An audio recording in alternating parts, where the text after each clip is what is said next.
Hi, everyone. Hi again. We are going to do some art with Twee. She's going to show us how to draw a beautiful vase with some flowers.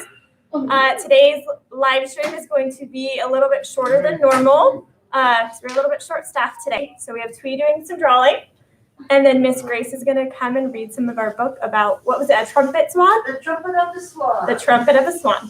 So there you go. Okay, Take thank it away. you, Laura. Okay, good morning, everyone. See you again.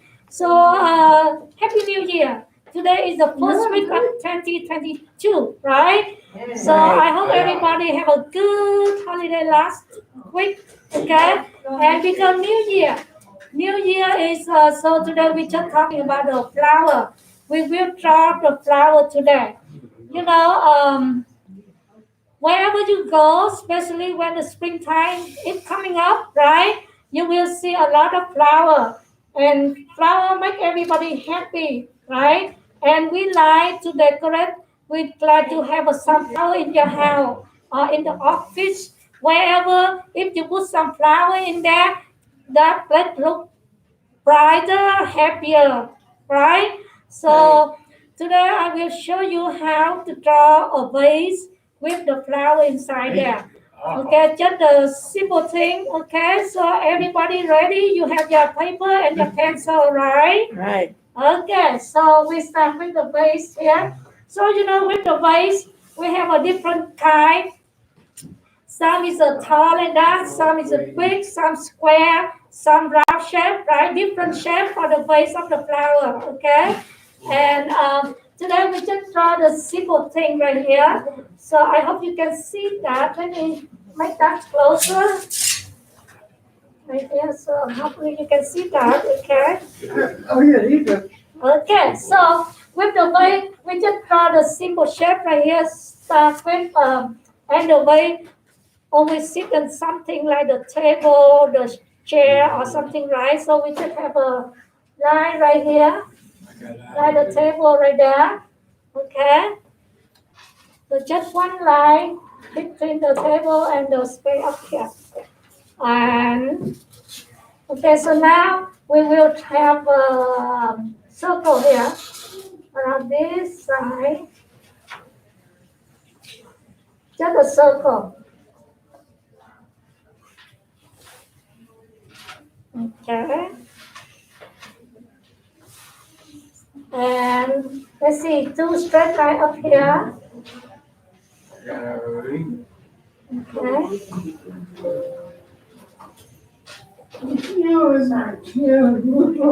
So because this one a little bit strong here, so we want to have the base so they can stand, right? So just one line this side, one line this side. I'm trying to copy it. Okay. Just take your time. Okay, so you connect this line with this one right here. So you have the base for the vase, okay? And with the flower, they have a thousand different kind of flower, right? So we just do something simple. This one you can call like similar with the shape of the daisy flower, right? So this on top of the vase here. Okay.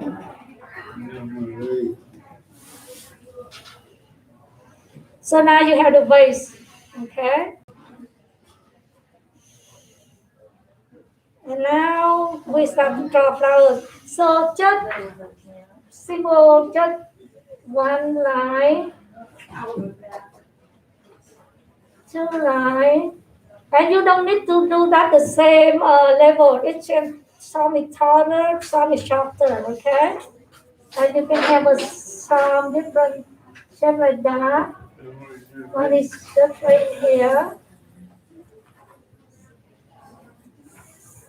Okay, just a few straight line like that.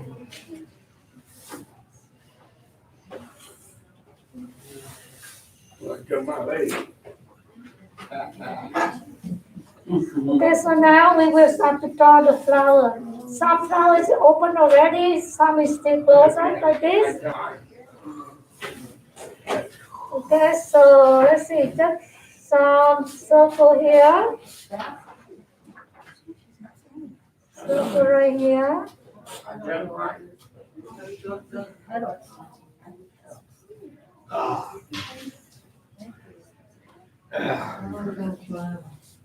Okay. Oh, Wow, math. Okay, that's good. Okay, so you have a few straight line and some small circle here. Now we will start to draw the petal of the flower. Okay. So let's see.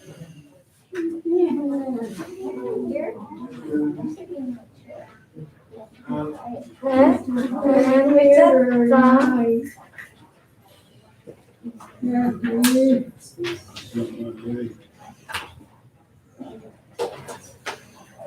Okay, so we have flower.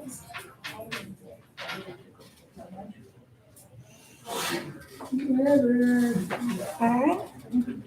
So one flower, the other one just, just like this, right?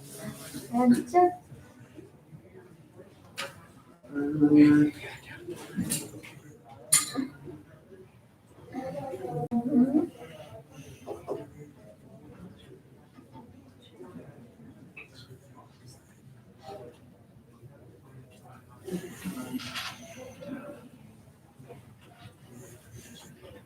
okay.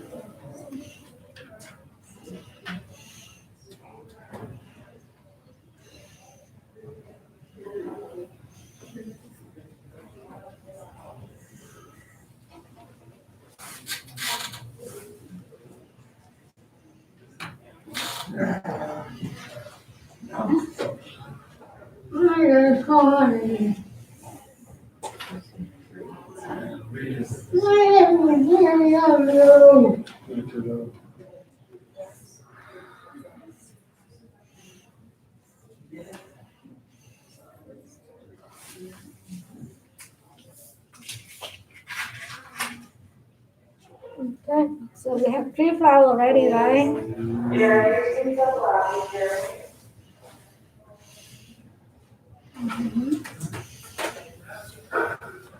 And one more right here. So, just a curved line like that connect together.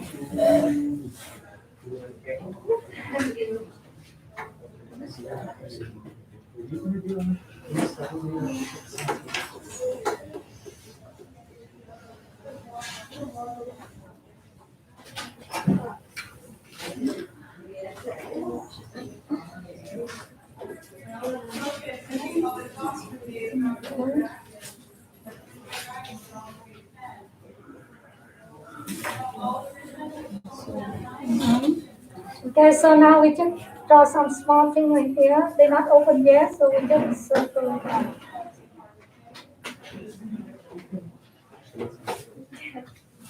And we connect them, one like this, one.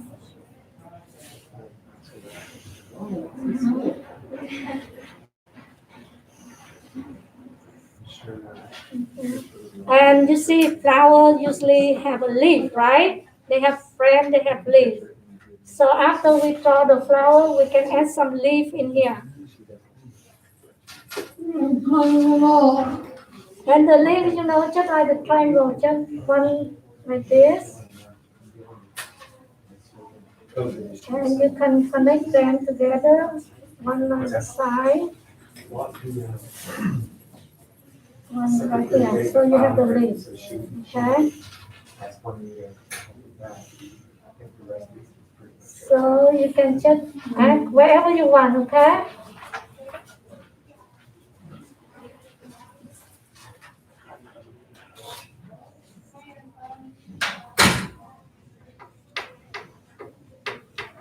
How are you doing, Patricia?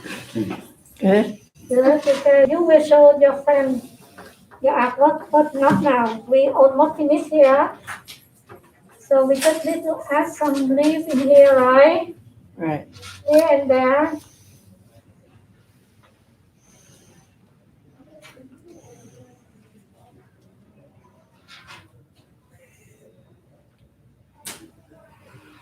Okay, just wherever you see, you can add that.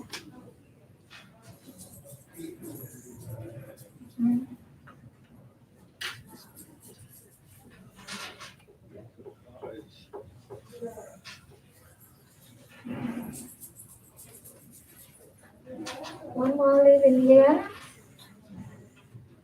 And now you have your flower, the vase and the flower. And after that, you can color whatever color you like in here. Okay? So flower have a lot of different color, right? Right. So who want to show your friend first? Hey, Patricia. Okay, let's see. Patricia first. Strawberry No, mailbox. use your walker. And orange. And green. And vanilla. What color you like, Shannon? Oh, pink. Okay. A green, yellow, orange. And green on the outside. Or Okay. Hey, Patricia. Wow, look at Patricia. She did a good job. And this one look like the sunflower. Good job, Patricia. Thank you. Thank you very much. Good job. Okay, who next? Mark McCire. Come here.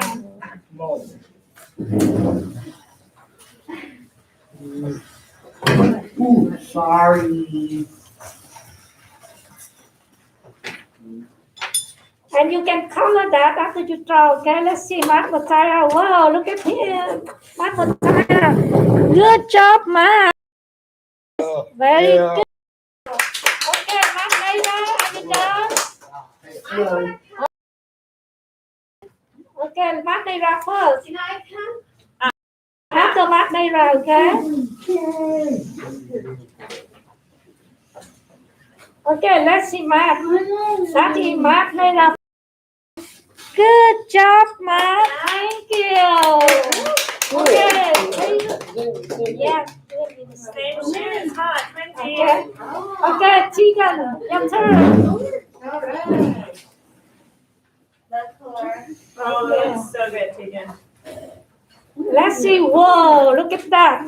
Very good. Look at Tegan flower and her vase. Nice job, Tegan. Good job. Okay. Who next? Team? Team, you have anything to show a friend? Let's see. Team here. Can I get out of it? Shannon, are you ready? After team?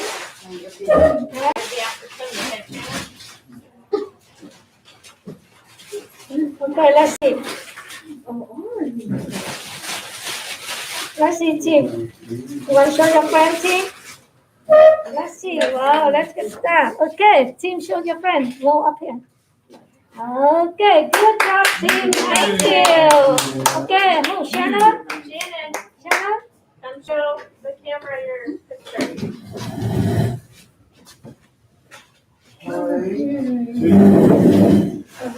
Rochelle, are you? Sure. After Shannon, you, okay? Okay, Shannon, let's show your friend this way. Okay, get close, get close. Okay, good job, Shannon. Good job. Thank you. You're good. Very good. Okay, Rochelle. Good job, Shannon.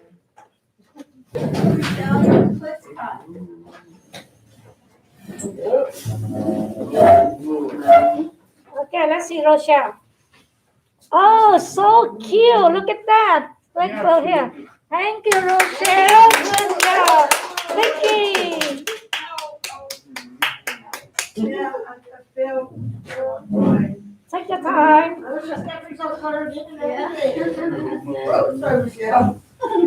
Okay, let's show Vicky. Show your friend. Okay. Oh, she even colored up too. Wow. Good job. Thank you. Okay. Jack. Okay, Jack will be the last one.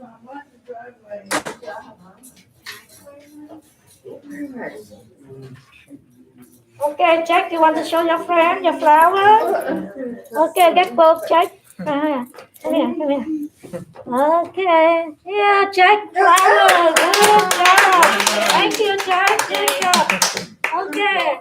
Everybody did a very good job, and now you can color your flower whatever color you like. Okay. Flower have a different color. Okay. And right now, we see you next week. And right now, Greg will read a story for all of you to listen. Okay. Thank you. Bye. See you next time. Bye.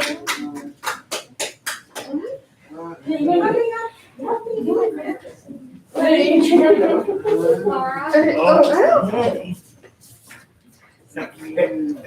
Hold on, I'm almost there, guys. I brought myself some water this time so I wouldn't be. Yummy chair. Right. Now, I think that, let's see, how am I doing here? Okay, good, see, not bad. So, I think I think most of you were here last time when I started the trumpet of the swan. And so far, we've been following the story of a young boy whose name I already forgot. Sam. And Sam has found a nest with some big eggs in it, big, like this big, not like a chicken egg. And they are the nest of the swan eggs. And then it told the story of the swans picking just the right spot for their nest and everything. And so this chapter 4, is called The Cygnets, which, if you remember, that is the name for a baby swan. So like a baby chicken is a chick, and a baby swan is a cygnet. And it's spelled with a Y, Cygnet. So let's pick up where we left off. So it says, here's the swan. She's on the nest. There's the little eggies. It says, during the night, the swan thought she heard a pipping sound from inside the eggs. And in the hour just before dawn, she was sure she felt a slight movement underneath her, as though a tiny body were wiggling in there. Now, even us humans, when we're going to have a baby, we feel the baby's moving inside. Perhaps the eggs at last were hatching. Yay! Eggs, of course, cannot wiggle. So the swan decided she must have something under her that wasn't an egg. She sat perfectly still, listening and waiting. The cob, which is the male swan, her husband, floated nearby, keeping watch. But I think she would feel something, because if they're kind of wiggling around inside the eggs, they would make a little movement. A little swan enclosed in an egg has a hard time getting out. It's true. All little birds in the eggs, did you ever see they have to kind of burst their way out? It would never get out if Mother Nature had not provided it with two important things: a powerful neck muscle and a small dagger tooth on the tip of its bill. So it's got a strong neck to push with and a very sharp little tooth at the end of his bill, or what do we call it? I guess we call it a bill. Beak, thank you. That's what we might call it, a beak. So the tooth is sharp, and the baby swan uses it to pick a hole in the tough shell of the egg. Once the hole is made, the rest is easy. The cygnet can breathe now, and it just keeps wiggling until it wiggles free. The cob was expecting to become a father any minute now. The idea of fatherhood made him feel poetical and proud, like when we do the tall mountain pose. Yes. He began to talk to his wife. Here I glide, swan-like, he said, while earth is bathed in wonder and beauty. Now slowly the light of day comes into our sky. A mist hangs low over the pond. The mist rises slowly, like steam from a kettle, while I glide, swan-like, while eggs hatch, while young swans come into existence. I glide and glide. The light strengthens. The air becomes warmer. Gradually, the mist disappears. I glide. I glide, swan-like. Birds sing in their early morning song. Frogs that have croaked in the night stop croaking and are silent. Still I glide ceaselessly like a swan. Just giving her the blow by blow commentary there, huh? Of course you glide like a swan, said his wife. How else could you glide? You're a swan. You couldn't glide like a moose, could you? Well, no, that is true, dear. Thank you for correcting me.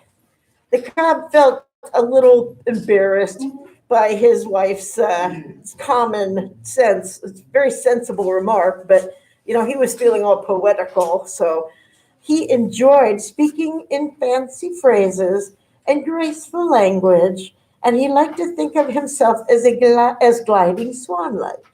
He decided he'd better do more gliding and less talking, perhaps. All morning long, the swan heard the pipping of the shells, pip, pip, pip, and every once in a while, she felt something wriggle beneath her in the nest. It was an odd sensation. The eggs had been quiet for so many, many days. 35 in all. Remember the boy knew that the eggs would take 35 days to hatch? And now at last they were stirring with life. She knew that the proper thing to do was to just sit still. Late in the afternoon, the swan was rewarded for her patience. She gazed down, and there, pushing her feathers aside, came a tiny head. The first baby, the first cygnet. Yay! See, it was soft and downy. That's like when fur is really, really feathery and soft. Yeah. Unlike its parents, it was gray. Its feet and legs were the color of mustard.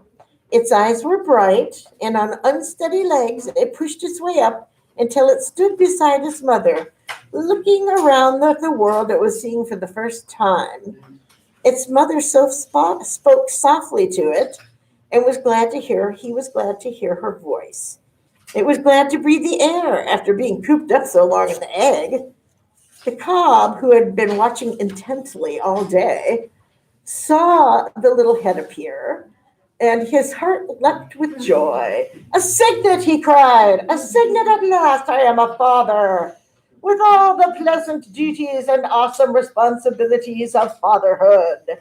Oh, blessed little son of mine, how good it is to see your face peering through the protecting feathers of your mother's wing, under those fair skies, with the pond so quiet and peaceful in the long light of afternoon. What makes you think it's a son, said his wife. For all you know, it's a daughter. Anyway, it's a cygnet, and it's alive and healthy. I can feel the others underneath me, too. Perhaps we'll get a good hatch. We may even get all 5. We'll know by tomorrow. Now, they made a picture here of the father who's proudly spouting all of this stuff, and the mother, but they didn't put the little baby in the picture, so I thought we got kind of cheated on that one, but what do I know? Now, do you know why they are gray when they're born instead of bright white, Matt? Just in case you wondered, they're born gray so that they kind of blend in with the surroundings, because a little baby bird can't protect himself very well. Somebody might sneak up on him and try to eat him. So they are gray so they kind of blend in. If they were bright white like their mother and father, they'd be pretty easy to spot. So it's kind of a protective thing, and they'll turn white later. So the next morning, very early, Sam Beaver, that boy that we were talking about, crawled out of his bunk while his father was still asleep.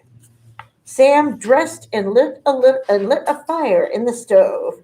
He fried a few strips of bacon, toasted 2 slices of bread, poured a glass of milk, and sat down and ate breakfast. When he was through, he found a pencil and paper. Oh, that's why this hurts. And wrote a note. I have gone for a walk. We'll be back for lunch. He left the note. He left it where his father would find it.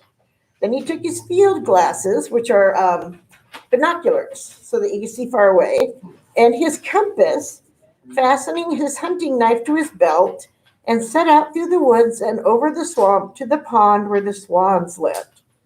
He approached this pond cautiously, his field glasses slung over his shoulder. It was still only a little after 7 o'clock. The sun was pale. The air was chill, I bet. The morning smelled delicious. When he reached his log, the log that he watched the swans on, Sam sat down and adjusted his glasses to see where the swans were.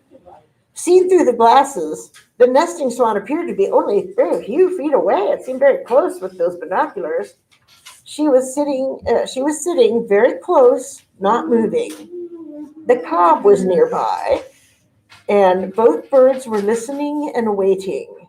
Both birds saw Sam, but they didn't mind his being there. In fact, they rather liked it. They were surprised at the field glasses, though. What's that stuff he's got on there, huh? The boy seemed to have very big eyes today, whispered the cob. His eyes are enormous. I think those big eyes are actually a pair of field glasses, replied the swan. I'm not sure, but I think that's when a person looks through the field glasses, everything appears bigger and closer. Will the boy's glasses make me appear even larger than I am? Asked the cob. Oh, I think so, said the swan. Well, then I like that, said the cob. I like that very much. Bird, you know. All swans are vain, said the cob, and it's right for us swans to feel proud and graceful, because that's what swans are for. It's true. Sam could not make up what the swans were saying, really, because he doesn't speak swan language. But he merely knew that they were talking to each other, and just hearing them talk stirred his blood. It satisfied him to be keeping company with these two great birds in the wilderness. He was perfectly happy. In mid-morning, when the sun had gained in the sky, Sam lifted his glasses again and focused them on the nest. At last, what he came to see, he had seen what he had come to see, which is a tiny head thrusting up through the mother's feathers, the head of a baby trumpeter swan. Woo! The youngster scrambled up onto the edge of the nest. Sam could see its gray head and neck, its body covered with soft down, which is the little soft feathers. Its little yellow legs and feet with their webs for swimming. And then soon another cygnet appeared, then another. Then the first one worked his way down into his mother's feathers again for warmth. Then one tried to climb up on his mother's back, but her feathers were slippery and he slid off and settled himself neatly at her side. The swan just sat, enjoying her babies, watching them gain the use of their legs. An hour went by. One of the cygnets, a more daring one than the others, left the nest and teetered around on the shore of the little island. When this happened, the mother swan stood up. She decided the time had come to lead her children down into the water. Come on, she said, and stay together. Note carefully what I do. 5 cygnets, just as sure as I'm alive. So all 5 of them did hatch. 1, 2, 3, 4, 5, Sam counted. 1, 2, 3, 4, 5. 5 cygnets, just as sure as I'm alive, Sam said too. The cob, as he saw his children approach the water, felt that he should act like a father. He began by making a speech. Oh, look at the cute picture of them. They're going to jump into the water. There's their mom and their dad, and they're all leaping off the edge of the little island. Oh, how cute. And he is saying, welcome to the pond and the swamp adjacent, he said. Welcome to the world that contains this lonely pond, this splendid marsh is what it's called, unspoiled and wild. Welcome to the sunlight and shadow, wind and weather. Welcome to water. The water is a swan's particular element, as you will soon discover. Swimming is no problem for a swan. Welcome to danger, which you must guard against. The vile fox with his stealthy tread and sharp teeth. The offensive otter, who swims up under you and tries to grab you by the leg. The stinky skunk, who haunts by night and blends in with the shadows. The coyote, who hunts and howls and is bigger than a fox. Beware of lead pellets that lie on the bottom of all ponds. They are left there by the guns of hunters. Don't eat them. They'll poison you. Be vigilant, be strong, be brave, be graceful, and always follow me. I will go first, and then you will come along in single file, and your devoted mother will bring up the rear. Enter the water quietly and confidently. The mother swan, glad the speech was over, stepped into the water and called her little ones. Then tottered forward, the cygnets gazed for a second at the water, then tottered forward, gave a jump, and they were afloat. The water felt good. Swimming was simple, nothing to it. The water was good to drink. Each baby dipped up a mouthful of their water, and their happy father stretched his long, graceful neck over and around them protectively. Then he set off very slowly, with the cygnets following along in single file, and their mother brought up the rear, as he had said. What a sight, Sam said to himself. What a terrific sight. 7 trumpeters all in line, 5 of them just out of the egg.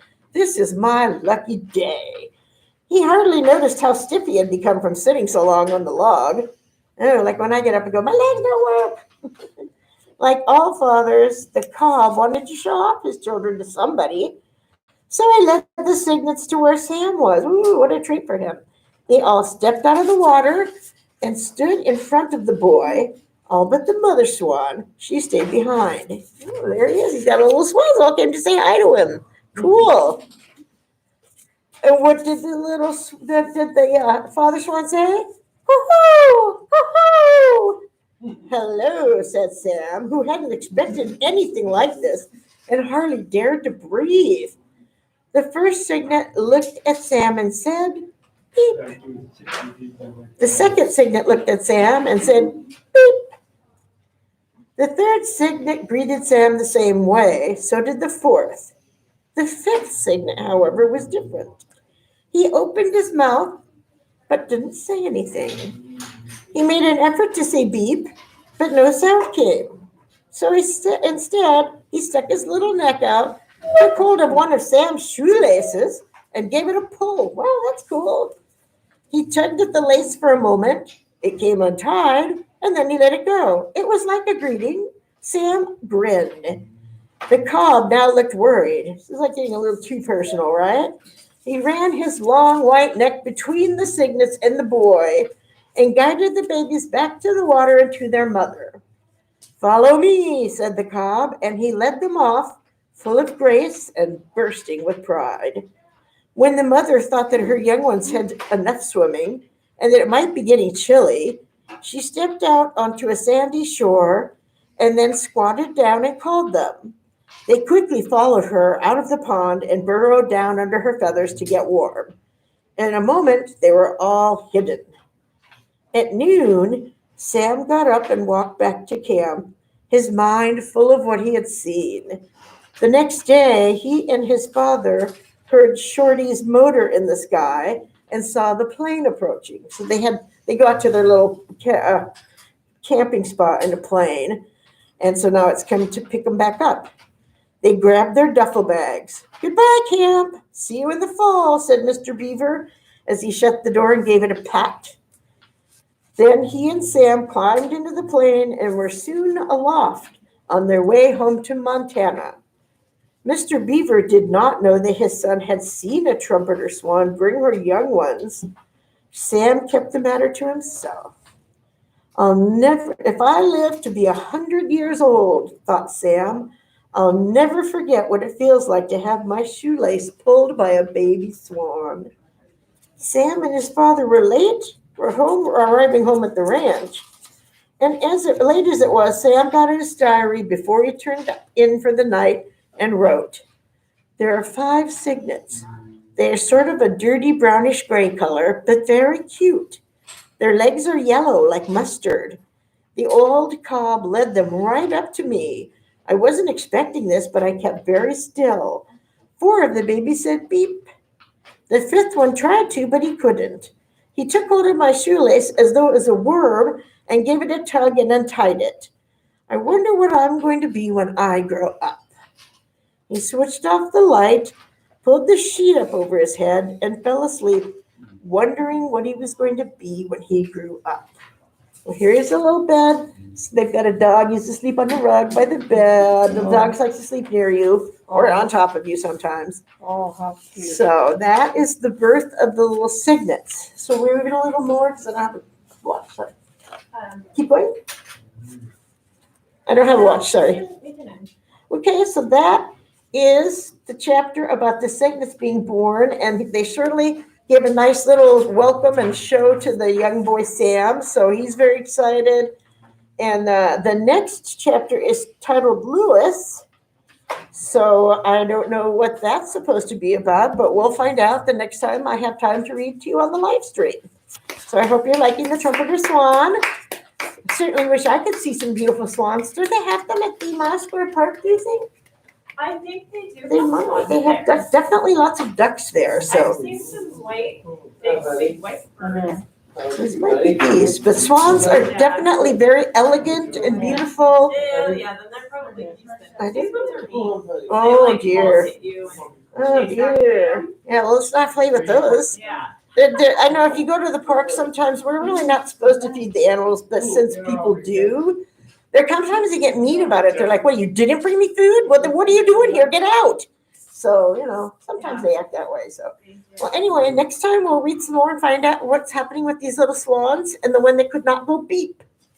So, thank you very much. Thanks for reading, Grace. Yay! Thank you guys for being good. Hey, thanks for joining us today. We'll see you Thursday. Yay! Bye. Good job. Anyways,